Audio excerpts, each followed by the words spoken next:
I suppose the other thing I'd like to talk about is what the lines themselves have been doing recently. I know some of them have banned certain goods, fireworks typically, from their ships. Others, like Hapag-Lloyd, have taken a more proactive approach. Can you explain more about that? It was a prize-winning idea, wasn't it? Indeed, the TT Club Innovation in Safety Award a couple of years ago was won by Hapag-Lloyd in respect of their cargo patrol technology. And that is technology that is applied at the point of booking and identifies a whole range of synonyms and potential flags that are necessary for further investigation. So if you're wanting to ship blocks of wood, that probably goes through the system fine. If you say that it's something to do with charcoal, and charcoal itself is a commodity that has a number of synonyms, so you might call it bamboo something, but it is actually charcoal, that can be flagged in an electronic system, obviously, but then requires a more human interaction that says, okay, well, tell me more about this commodity. Tell me more about how you're producing it. Produce the SDS. The other documentation that evidences what you're doing in relation to production, packaging, packing, and all the rest to ensure that it is properly declared. And cargo patrol is an interesting one.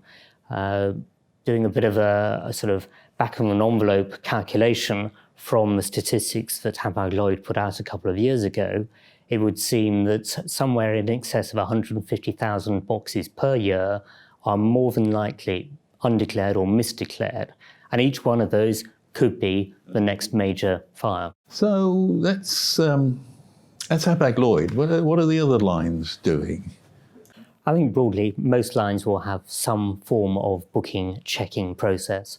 Hapag-Lloyd, I believe, have possibly the most sophisticated, and as you'll be aware, they sold that technology onto IBM to develop as an industry-wide standard, which I think, from my perspective, would still be a good aspiration, because one of the problems is that if you have different methodologies, then almost by definition, someone is going to get caught out. So if it is rejected from line A because of being non-compliant or non-declared, or indeed a lot of the instances where there has been a discussion leads to the shipper actually saying, well, I'm no longer going to go with that line. You're far too difficult to deal with, so I will now book with someone else. That cargo will still move. And if it goes to a line that has a different or potentially less rigorous process, that cargo will be accepted.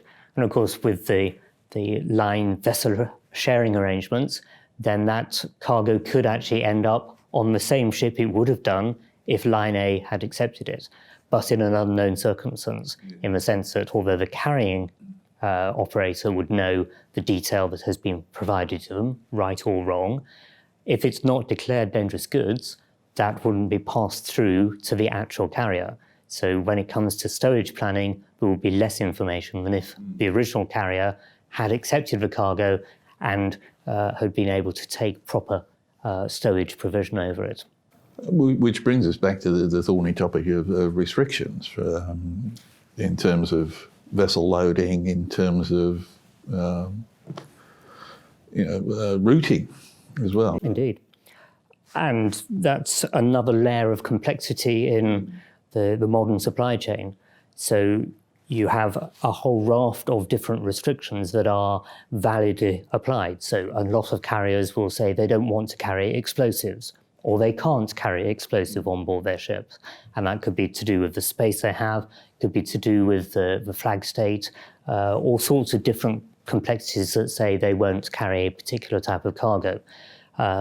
Then you've got the physical constraints on board a ship. So in some trades, it may be almost impossible to stow sufficient cargo of a particular type because of the physical constraints on board the ship. So if you've got a combination or you've got a certain number of reefers or whatever, then to be able to do that younger game effectively and keep within all the regulatory requirements can be quite a major task. So you've got the sort of basic line policies. You've got the ship physical constraints, and obviously within that you've got the policies of potentially owners and charterers as well. And then you've got the port rotations. So on a typical supply chain, you will have a dozen or more ports between the port of loading and the final port of discharge. And each one of those ports will apply their own restrictions to certain cargo, and not just applying to the cargo that's landed or even transshipped, but sometimes to the cargo that is left on board, is not moving at all within the port, but the port says that they will not allow that to go through their ports as a transit at all. And of course, from an operator's point of view, you don't want to get caught out, because you don't want your ship delayed because of breaching regulations in any given port. Yeah, that costs money. Costs a lot of money and a lot of complexity. I mean, it's something I hear quite a lot from shippers, that they feel that even when they've properly declared, they're classified and declared and packaged and packed their cargo, and it still won't go. And it's almost like it's an encouragement to hide it and not declare it. Is there any evidence that that's something that's going on? There's certainly been some evidence historically. So calcium hypochlorite, that's all too popular cargo. There has been demonstrable evidence that certain shippers and even certain forwarders have said openly, if you call it something else, then it will get through the supply chain, rather than calling it calcium hypochlorite. And that is both disappointing and obviously fraudulent, criminal. But it's something that is inevitable, I think, where there are restrictions, because the cargo, ostensibly at least in a trade, has to move from point A to point Z. Therefore, if there is a restriction on one line or one routing, then either you find another line and another routing, or yes, inevitably human nature will be to try to find something else you can call it. Yes. With fireworks, it used to be children's toys, wasn't it, I think? Yes, I've heard that one. Got the lines now looking during the acceptance process at where cargo might be hiding, misdeclared or undeclared. Are they doing anything practical in terms of cargo inspection, either ahead or during loading? Yes, they are. And firstly, you'll be familiar with the IMO mandated government inspection program, which I've quite frequently said is not sufficiently followed through. So we have a very, very small proportion of cargoes that are, or shipments that are checked by governments. They tend to be looking at declared dangerous goods. They tend to be exports rather than imports. And as you'll be aware, the US do probably 80% of those over the last 20 years. So we don't get a proper spread around the globe of random inspections from the governments. Certain lines, and particularly the ones related to CINS, have this year put in a pilot program to look at certain cargoes, and they've done a broader selection. So they are looking at imports, they are looking at declared and they're looking at general cargo and declared dangerous goods. They are looking just at random factors to bring out the inspections, or bring out the containers for inspection. And those findings have, perhaps unsurprisingly, been that much worse in terms of deficiencies found, and some fairly major deficiencies found as well.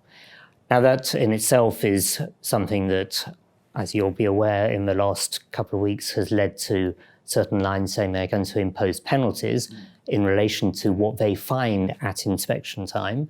And I think that's another point of discussion. But there's also the opportunity, when something is found, to go back to the shipper and work with them. And I know that that does happen with the lines, where they find deficiencies, they actually work with the shipper and the packer to say, if you do it in this way, it is compliant and we will take your cargo. And that's a much more positive narrative. Yes, and probably easier than trying to winkle $35,000 out of a shipper who hasn't complied. It may be a both and. And of course, I've said to many lines over the years that they have the bill of lading conditions that allow them already to charge such penalties, and the provisions also to enforce some level of collection.